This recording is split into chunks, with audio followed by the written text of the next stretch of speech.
What are the ages that you? I teach.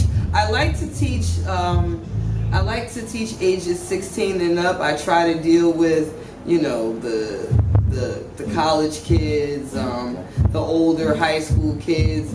I just recently started working with some middle school kids, but that's a different audience. You know, you're trying to teach them history because in essence it is a history class. Like, I'm teaching them in the way that they're learning in school. Like, you're learning about Roxanne Shante the way you go to school and learn about Queen Victoria. MC Light is hip-hop's Queen Elizabeth. Lauryn Hill is our Princess Di. So I designed it in a way that it is informative, like, and still educational, but fun. I take them to radio stations, I take them to the studio, I let them, you know, release their inner creativity, and they learn a lot. Like, I like for them to see how much, you know, how, I guess, enriching hip-hop is, and not just being an artist, but also behind the scenes. Like, there's so many different jobs and career paths that they can explore. I had a girl that was studying for law once come into class and could sing circles around Jennifer Hudson if she got the opportunity. Like, you know, I'm drawing things out of them that they didn't even know they had. And I think when it comes from an actual artist that they can, you know, relate to, whether or not they grew up with me, because I know I'm relatively old school to them, but then, you know, I'll have an orientation day, then they come to class the second day. My mama said you her favorite. My daddy said, can you take this picture for my mama? Can you take this picture for my daddy? So it's like, they don't know me. Like, the kids will kind of be sitting there like, well, we did see her in that Scary Movie, but they may not be familiar with me musically. But the teachers and the staff and all in the background like, oh, can we take a picture? And then the kids are looking at them like, why y'all acting all crazy? But, you know, hey, I'm a legend. You better look me up now. It's fun. It's fun for me. It's fun for them. And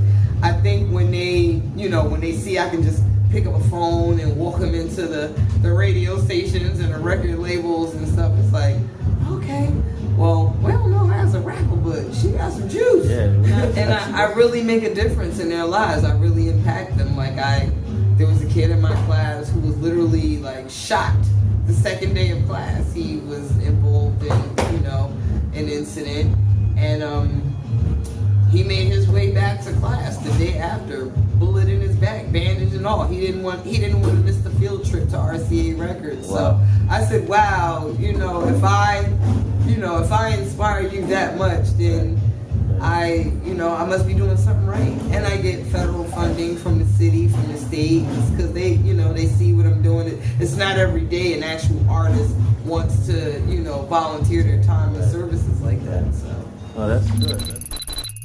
Good. Now you talk about what hip hop does for those kids in that area. What has hip hop meant to you? What has hip hop done for you as, you know, as an artist and as a person? I think hip hop has basically molded my life. Like, it taught me a lot of life lessons, and it made me out to be the strong, independent person I am today. I mean, definitely it has a lot to do with my foundation at home. I had great parents. I don't have that typical cliche rapper story. Oh, I was homeless. Oh, my daddy's in jail, my mom's a crackhead. Like, no, I had beautiful, loving parents, married, 40 plus years, stable home. I actually was a little bit of a geek in school. I got a scholarship to attend a top-notch private school. I got full scholarship to attend MIT. I was a physics and calculus major. Like, I have a very different story from the typical, rapper stories that you hear. And with all of that, I still gravitated to music. Like, my parents, they played music. As a child, I remember listening to music every day, all day long. And then when I started hearing these rap songs, I started things started like connecting to me. Like I would hear an EPMD song and I'd say, wait a minute, I recognize that beat. That was a song from the Zap album that my mom used to play. And that's what really made me fall in love with hip hop, like listening to these sounds that resonated with me from my childhood. And then as I'm listening to what they were saying, of course, there was way more substance and you know, there was, I guess, on the heels of the civil rights era, there were a lot of strong messages in hip hop, and my parents were Panthers, so I just, you know, I just embodied all of it, and I think a lot of that has to do with, you know, the Rah Digga I am today. Like there's so many different artists and so many different styles, but there's a reason that Rah Digga is so rah-rah, and I just, you know, I just like to convey that in all of my music. And speaking of civil rights, we're in a serious tumultuous time right now with our country and the president-elect and things going forward. What do you how do you feel about where this country is right now, and with the race relations? A lot of things happened with when Donald Trump was elected, the president. Certain things start popping up across the country, you know, white supremacists and things like that. What do you feel about, you know, the path I guess we're going to take? And I know you don't know where we're going, but what do you feel about who we've kind of selected as a country to lead us? You know, I would like to do some digging on this damn electoral college. I want to know who is elected in the electoral college.